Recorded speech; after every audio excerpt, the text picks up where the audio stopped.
Hello and welcome back to the PLP. Happy Easter to you all. It's Bank Holiday Monday, so obviously, as you can see on the diary, it's time for some Saturday games because I've been busy all weekend. I'm going to be spending the next couple of hours going through Saturday games, Sunday games, the week ahead, and then a few Monday games as well because they come in thick and fast at this point. This first instalment, though, FA Trophy semi-finals, as you've got in front, hopefully lining up a pretty decent Wembley clash between Craig Daniels and Rob Marshall, which we'll highlight over the summer, over the draft weekend. And then we've got some League Two games as well, and then we'll go to a couple of scores from the NLP as well, those that haven't made it to this stage of the FA Trophy. A lot to get through. There'll be 3 different highlights packages, obviously, not doing it all in one go. And typically after all of that build-up, it's sent me down to League Two straight away instead.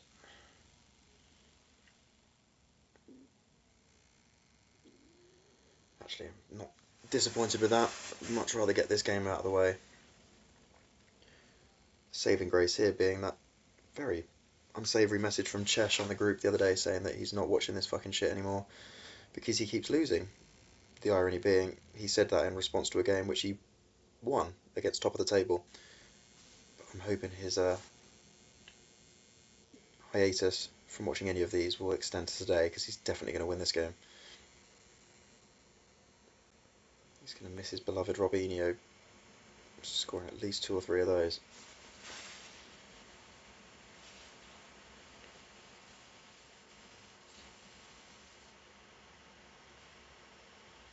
I've said in the past, I'm not really putting any pressure on these away games.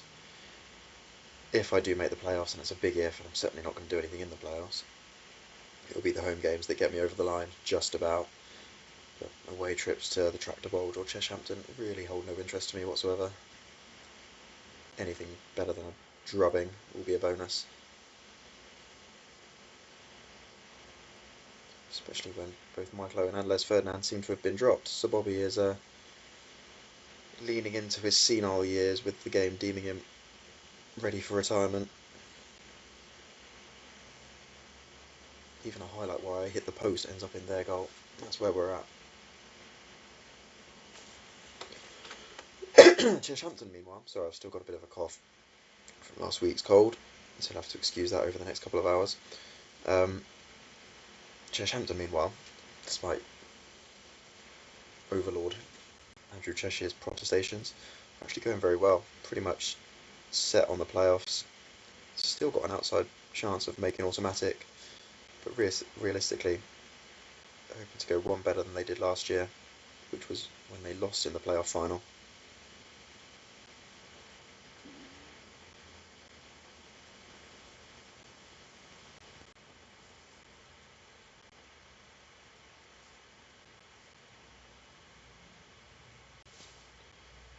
My loss of Pepe Reina, Des Walker and Jonathan Woodgate all at the same time really hasn't done me any favours.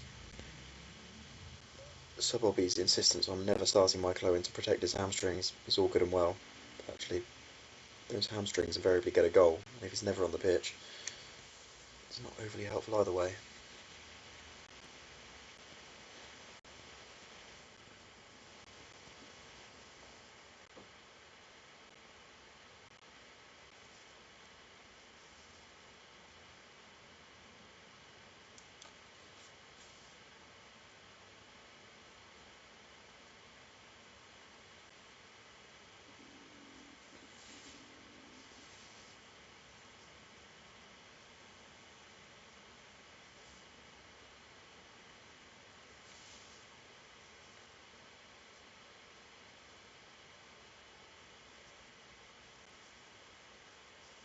Basically, my first instinct with this project for myself and my own team is to just enjoy it. I like seeing all these old Newcastle legends step out, but I've got a bit of a decision to make over the summer as to whether I stick with that principle or try and mix it up a tiny bit more than I have done so far, but it would require quite a mass exodus to give me any involvement in the draft. I have to get rid of 11 just to get to 25. So to have proper involvement, I'm going to need to ship off about anywhere between 15 and 20, which might be tough. Hello. Get the ball. One of the rare non-Newcastle people popping up. Ironically, he's probably going to be one of the higher likelihood players to be departing. No real affinity to Christopher Ayer other than his exploits for me on FM over the years. And there you go. Signed your departure papers.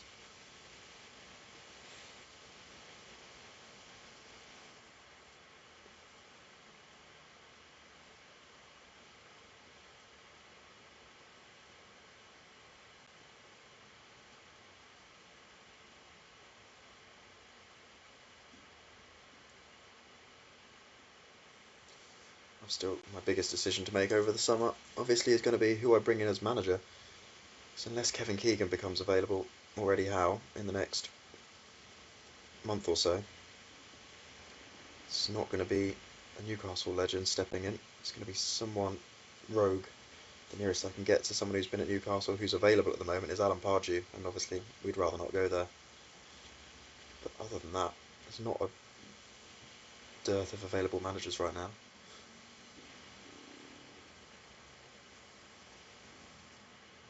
Good ones, anyway.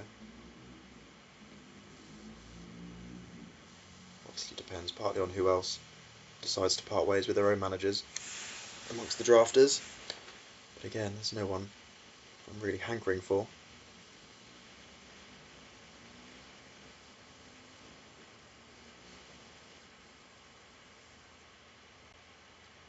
Incidentally, here's Michael Owen, his customary 20 minutes to try and save an already lost game. The only other manager, apart from Sir Bobby, who's I was going to say hanging up his boots. What do you hang up if you're a manager? Hanging up his whiteboard. Is Roy Hodgson, bless him. So in real life, he's outstayed his tenure in the game. He's back at Bristol City at 79 in real life. Can't hack it in digital land. Jesus Christ. When Chesh made the playoff final last year, it was me that he disposed of in the semi-finals. I think it was something like 6-1 in the first leg. I think he did get a bit nervous when I was 3-0 up in the second leg all of a sudden, but this result is absolutely no surprise to anyone. And the reason really why me being in the playoffs would be a bit of a joke. I had a good start to the season, but ever since then I cannot win an away game against any kind of draft opposition. I am not good enough. Well, my team isn't good enough.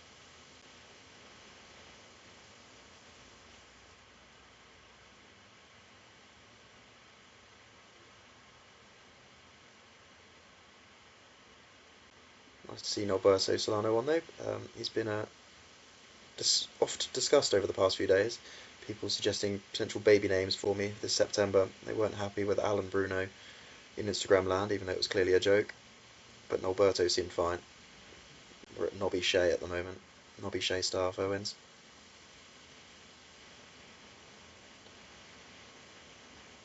I'm personally partial to maybe little Tino. Livramento and Asprey are chucked in there. Shesh obviously looking forward to the day where he can call his little boy Rob Enio. Or maybe Jurgen.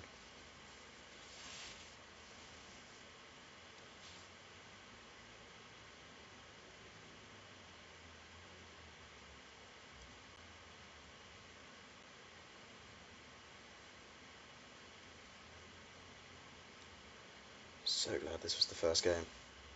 9 minutes of my life. I've got a long old day ahead of me. This has derailed it from minute one. Just want to get out in the sun and have a bank holiday beer.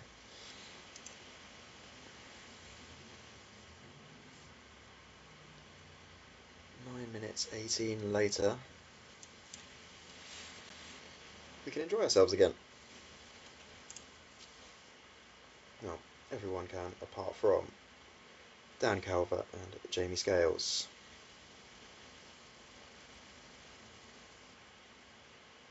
Haven't seen these two in a while actually, especially Jazz of the Rovers.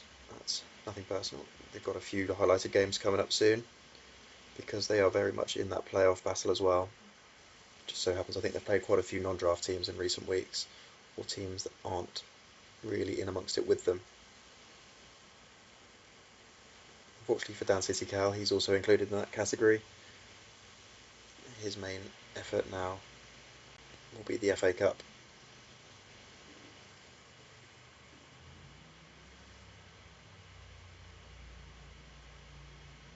Vigilant as ever though, Dan did get in touch with me earlier in the week to ask if there was any specific reason why Ruben Diaz wasn't playing, and it did make for quite an interesting piece of research. Turns out he's not registered. He went out on loan to Bayern Munich in January, and obviously I asked Dan if he wanted that to happen, and he said no, obviously. So I brought him back. It turns out he'd been let go because he was kicking up a right fuss, and Unai Emery didn't really want him there anyway, so he just didn't bother registering him again. He's transfer listed in. Diaz wants out, Emery wants rid, and he's the only player in the squad, other than players that are out on loan, that isn't registered. So, I mean, obviously that's interesting on its own, but it will also be interesting to see if the game ends up playing him in the FA Cup, because he won't need to be registered for the league, obviously. Very match unfit. It's the second time it's happened to Dan. I don't know if it's just because he's paying more attention than others, and I've sort of ended up looking into it. We had a similar problem with Paul Merson a few months ago, where all of a sudden he came on off the bench and then got taken off again 3 minutes later, and then just didn't play again for about a month. And he was just inexplicably dropped. And he's gone again, actually. Don't know if he's on the bench today. But Unai Emery, just ruining lives, ruining careers. Just quite casually. The reason I brought it up is I saw a rare outing for Stefan Onsho at the back today. I think he actually started with Jamie at Blackburn as part of the inherited bunch.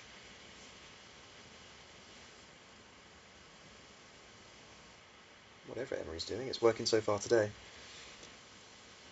I don't know if Jazz is of a similar mind to me, where away games against drafted teams, it's just a bit of a bonus, anything other than a loss.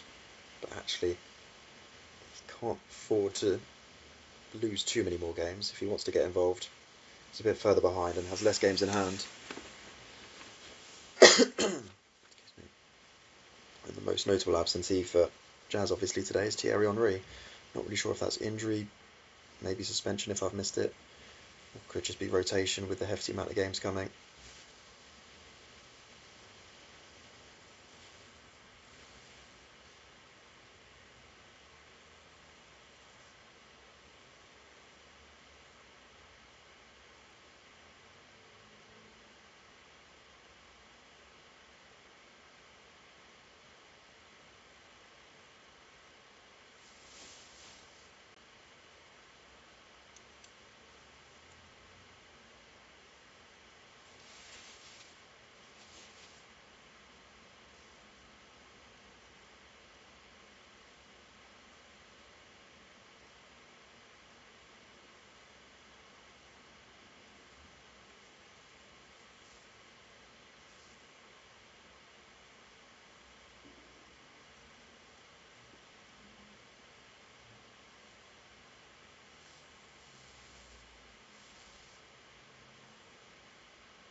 It's a rare start for Eliaquim Mangala. I had it in my head that he'd gone to Tom Netcruise at Luton.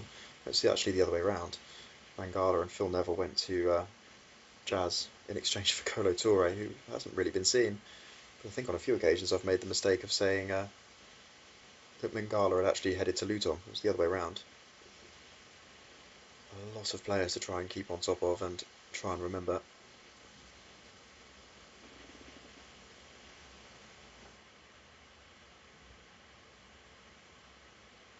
Nice to see Benito Carboni. Impossible to forget him.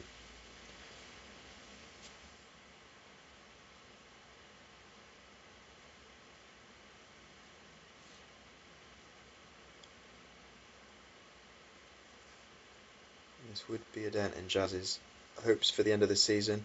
A very similar run last year where he looked like a potential for automatic, then sort of looked nailed on for the playoffs, and then all of a sudden you get to sort of March or April, and you realise he's actually unlikely to make the playoffs at all. Heading for mid-table potentially again. Still got 6 games to rectify that, but this is at least 1 point dropped, you'd think, unless something can happen in these final few minutes. If anything, it's the home team finishing stronger.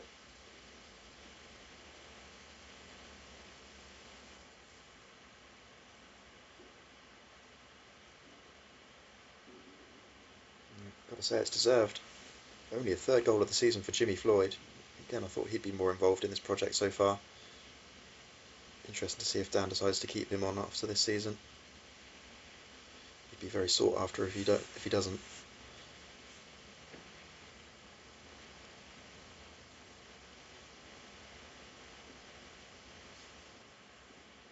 Good win for Dan in an otherwise quite tricky season.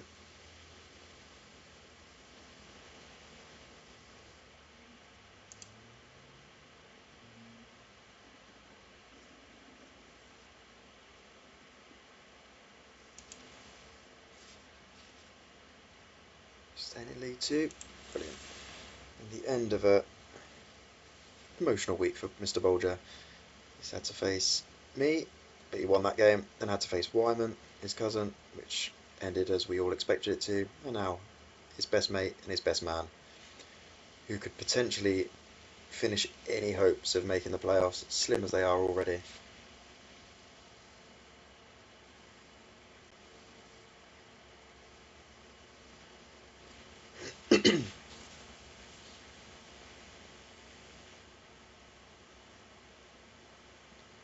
Very intrigued to see what Craig does actually in the summer. Gets involved in those January transfer windows quite heavily, and that obviously led to the departure of Gerrard and Torres. But Bergkamp's been brilliant since he came in. Petacek's been a lifesaver, to be honest, especially when you compare it to Harry Pally without him. But you'd say that centre midfield area does look a bit bare. It's Tonali and McGinn on a good day. Matt Holland and Jim Magilson on a best day. But quite often it's been Tonali and Kayust of recent weeks. And you've got to say there's got to be a draft amongst there that could improve on that. And you won't be pleased to see Mr. Bergkamp departing just before half time either.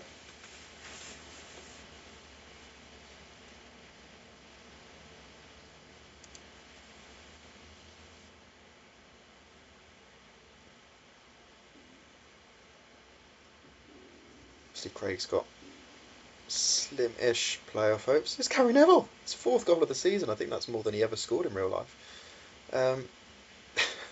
Keeps popping up. But actually, I mean, I haven't looked at it from the other way around. I think Zig is in a better position to attack the playoff positions.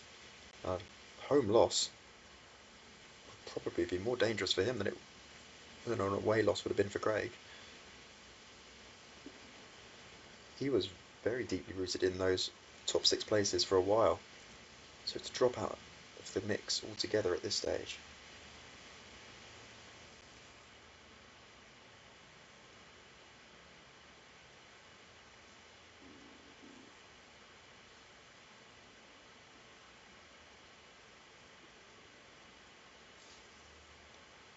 It's quite nice the way that FM has orchestrated today's fixtures. It means straight after this we can finish off with those FA Trophy semi-finals. The final, I didn't realise actually, because the EFL Trophy is so early on in the year, a bit like the Carabao. But the FA Trophy happens quite far after the season, the sort of main season is finished. So it can be part of finals day over the draft weekend in the summer. And hopefully we'll get that NottinGiant Marshyside face-off.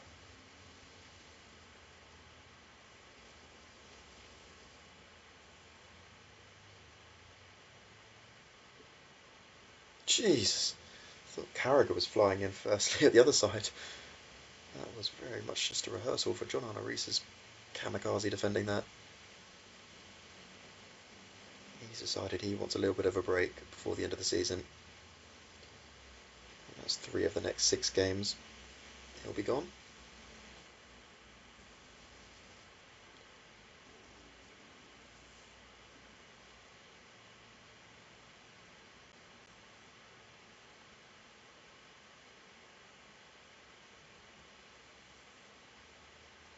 Not sure who it was he tackled, but how that guy is still standing, living, breathing. Pretty impressive. I think it was our Sheff. Jesus, what's going on?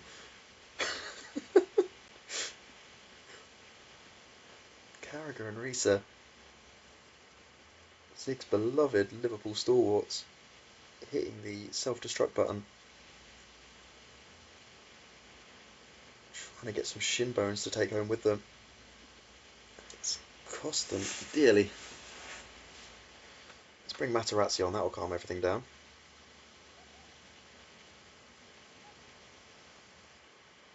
Raul Jimenez thought he was going to score his first 2 goals within the space of 5 minutes. I think I might be wrong, but I think him and Connor have this weird arrangement where Jimenez joined from Konaric on loan, and in exchange Emil Heskey left the Tractor Bulge also on loan. So technically, this is a Norwich fan helping the Ipswich fan to a healthy 3 points here.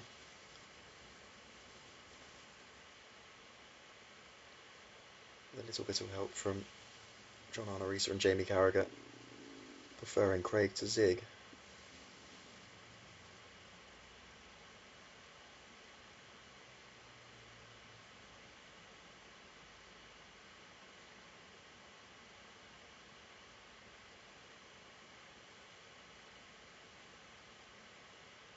That being said, even without the red card, it's been a fantastic performance from the Tractor Bulge. So many highlights have looked like it's been angled in favour of the home team, and it's ended up with an opportunity and invariably a goal. Happy Easter to Craig.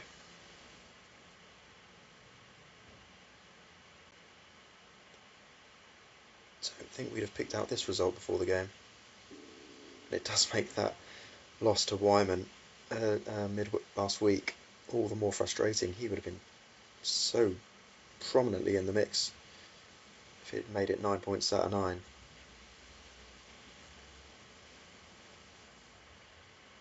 Luis Suarez regaining some sort of favour on the Liverpool side of things. Damage already done though.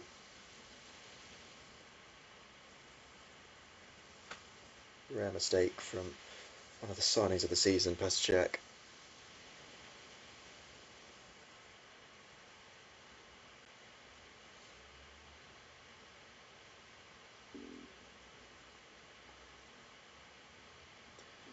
Lovely to see Southgate there. Gareth, another baby name I put forward to Hannah the other day. Met with a confused reaction.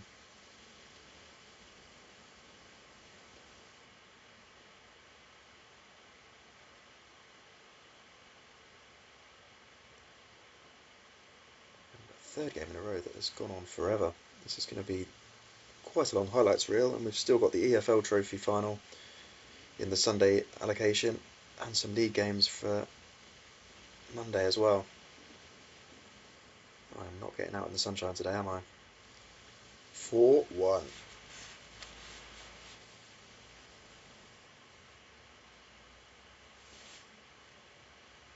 Jimenez, I mean, obviously not nice for Craig to see Bergkamp go off injured, but if Jimenez is going to play like this, who needs Dennis? And there might need to be another conversation with Connor over the summer.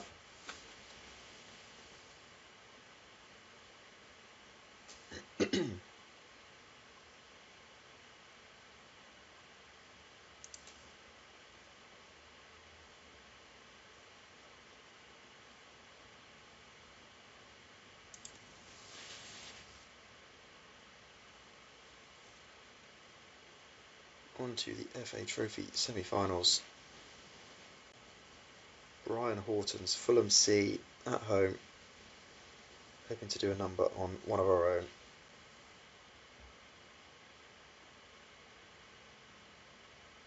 Bit of a changed lineup for Brian Clough's and Craig Daniels' NottinGiant.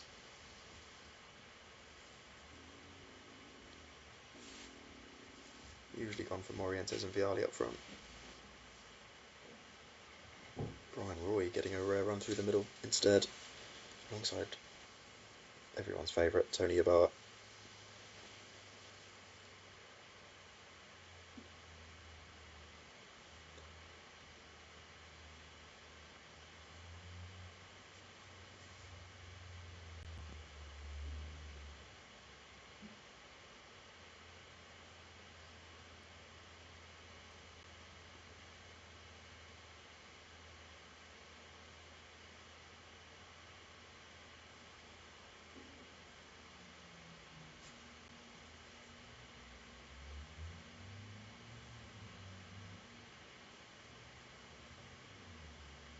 fast start. Another game with an abundance of highlights, even at this early stage. And worryingly, not all in the favour of the obvious team. That being said,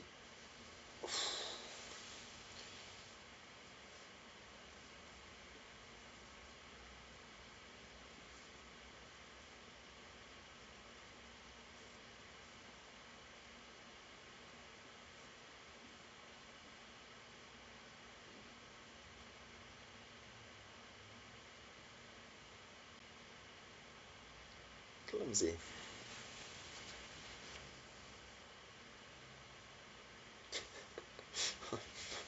I have no idea why Niakate is so beloved by Brian Clough. Not only kept on as club captain, but he's been taking all these penalties. I'm sure that's not what he does in real life. And I think invariably he does seem to miss. I think Craig's going to have to listen to offers for him over the summer just to stop that from happening.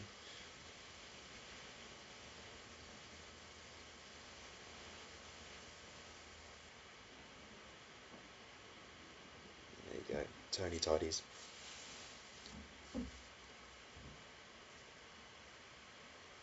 Quite a simple goal by his standards.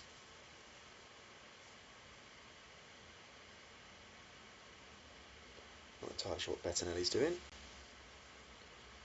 Craig won't care.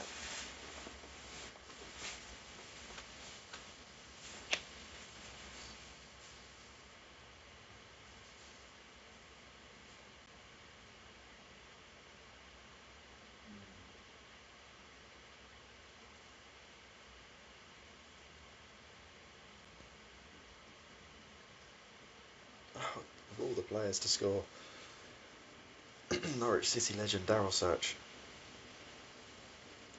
clawing one back against one of Norwich's finest fans.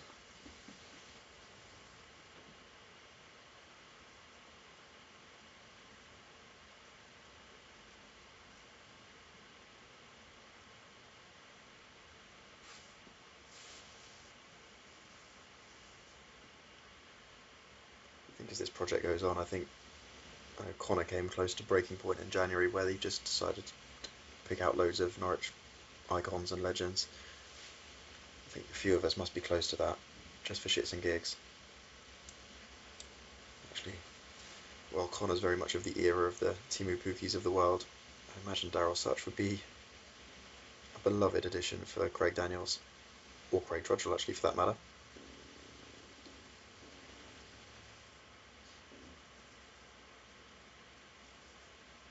Niakate relieved of his duties. Finally. A much more suitable penalty taker. Probably a more suitable captain as well, you'd think, in Aaron Moy. Still have no idea why the centre-back's been kept on in that regard. Has he even ever been captain for Nottingham Forest in real life? Walked in on Clough and his mistress.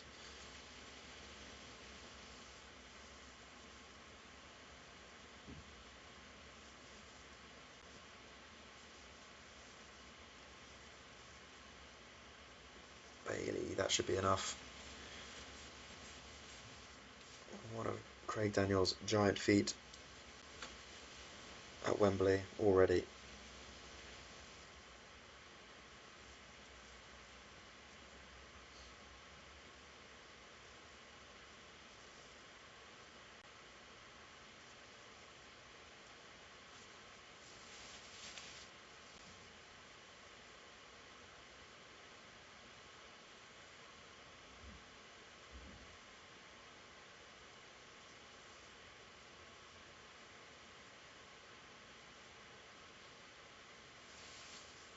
Easter weekend, obviously a big weekend usually for Craig Daniels as well, with his King of the Cup event in Dis. Hope it all went well, mate.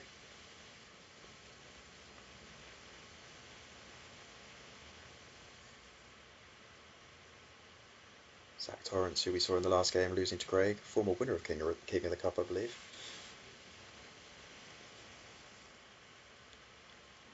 Mostly because he didn't have Tronana Risa going around breaking people's legs.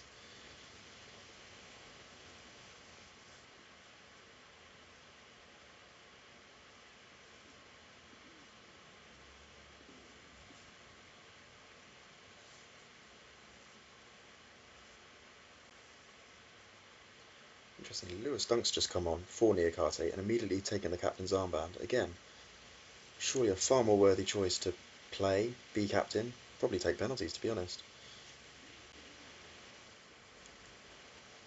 Anyway, none of that matters. Another very, very long game, but ending in a favourable result for one of our NLP drafters. Craig now, I'm sure, slightly hoping that Marshy doesn't join him in the cup, because that would all but secure him a trophy, but I think we'd all like to see that bigger event. Drafter v drafter.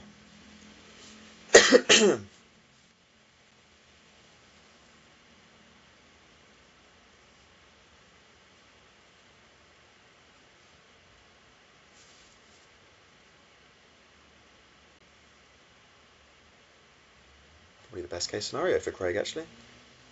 Nice simple win, but got to see Daryl Such score an absolute screamer as well.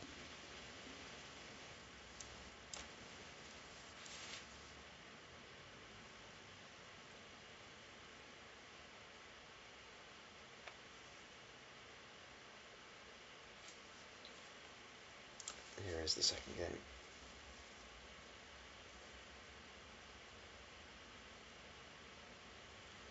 Marshyside up against Wolves C.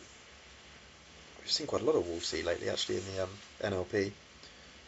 Brian Little's famous back three or back five, however you look at it. Should not be any match for the league champions elect.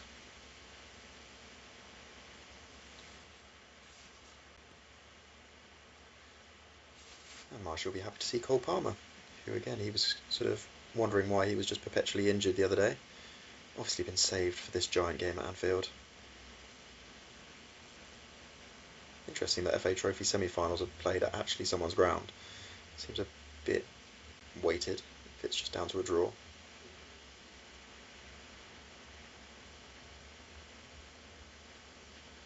Few changes personnel-wise. Nice to see the likes of Paul Parker, Billy Gilmore, Morgan Gibbs-White, even Christian Romero, actually, Nelson Semedo, Kudachini as well.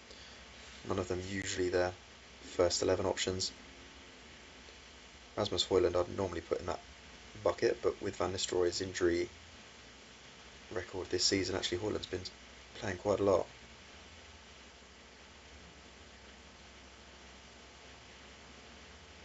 And he scored very early on.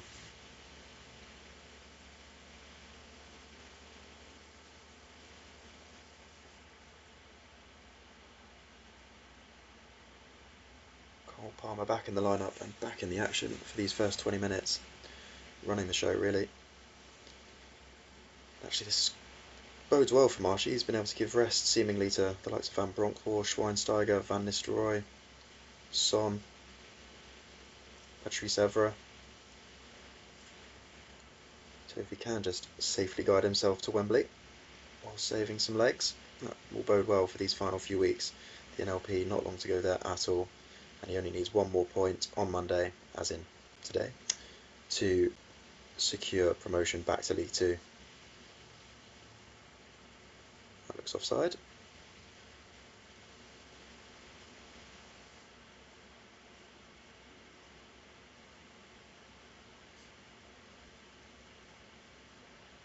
So does that.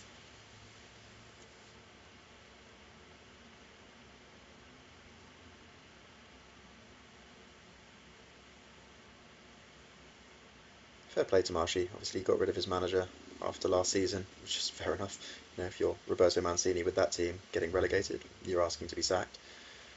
Went for Mourinho, and it's absolutely paid off. I know I've sort of mocked his style of winning at times, usually winning by the odd goal, whether it's 1-0 or 2-1. But that is the Mourinho way, and to be honest, I think his early season performances were actually better than they looked. It was just in comparison to OCB Craig, who just weren't losing at all, that he went a bit more under the radar. But as soon as he's taken a grip of the division, he's never looked back. Made it through to the FA Trophy final, if this continues. Not to curse that. Actually went well in the FA Cup as well.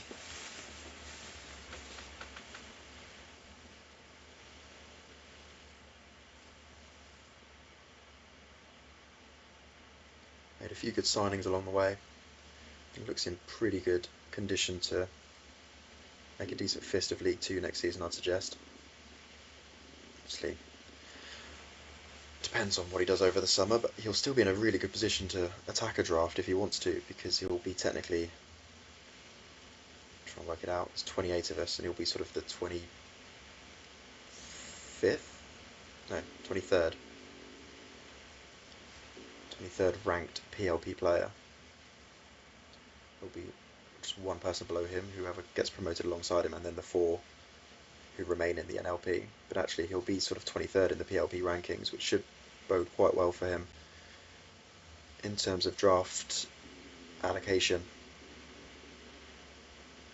So couple that with some momentum, pretty renowned manager, and some decent players already in the squad.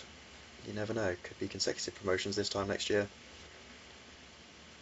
In the meantime though, unless anything ridiculous happens as I'm talking right now, he's joining Craig in the FA Trophy final in June. Congratulations, mate.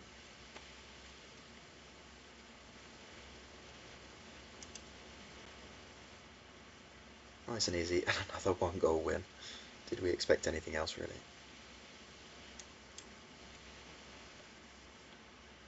But from here, I don't think there were any League 1 games, but I will just check.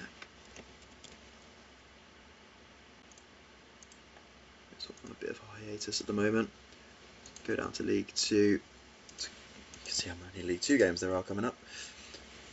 Round up the rest of the matches, starting at Villa Park. Nice win for Paul.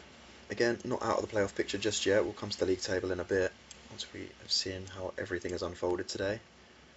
But he'll be pleased to have seen myself and Zach lose, because we were very much in his eye line.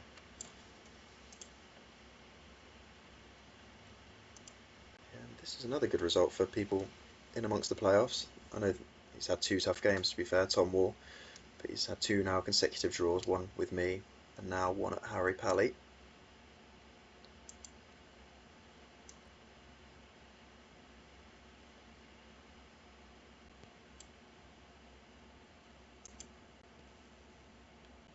Nil-nil draw for Wyman, away at Utd C, which doesn't sound great, but actually they've been beating everyone they come up against in recent weeks, so not a disaster.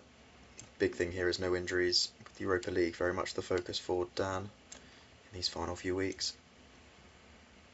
And you expect these last 2 to be simple wins for Louis and Lawrence, and at first glance they are. Rashford and Podolski doing the business for Louis.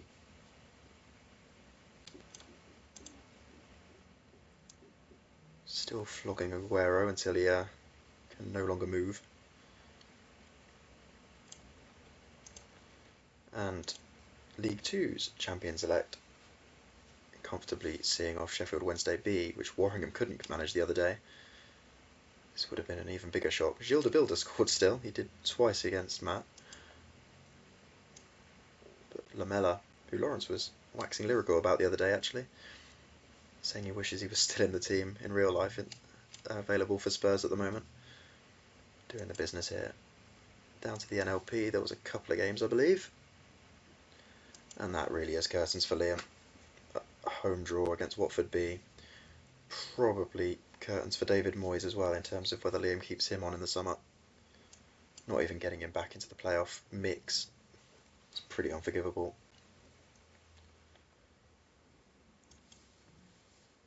And this was also a bit of a shock. A loss for Gourlayverpool away at Middlesbrough's 2024 team. A rare outing for Stan Collymore, did yield a goal, but not a massively helpful result in terms of trying to secure one of those 2 bye spots. Just going to go back up to the league table. This has been a massive highlights reel for over 40 minutes now. But you can see there, Bustin Villa all of a sudden right in there. I've still got those games in hand, but no momentum whatsoever. And then you look at the track to Bolge, Jazz of the Rovers, Leeds United, all still within a shout. But again, it's Craig with the momentum out of those teams. You look at Paul, Craig, Dan Gregory, who's already sitting in there. Those are teams with the wind in their favour, you'd suggest. Good results in recent weeks. Lawrence now actually taking control at the top of the table for the first time in a while, actually, and still with games in hand. Louis, interestingly, sneaking in there with games in hand as well. You'd look at those top three now and think they should be nailed on. It's FM, so they won't be, but you could think that. And down here, almost nailed on, is Marshy. You can see Tom Gourlay's result today, not massively helpful, still sitting in third, but he's got Luton and NottinGiant lining up behind him, and you can see a bit further down, Liam now 6 points off the pace, with only 4 games left to turn it around. Seems unlikely. Right, I'm going to leave you all there, because now we're going to jump into an EFL Trophy final very shortly, and some Monday games still to come as well, where Marshy could secure that title. Catch you soon.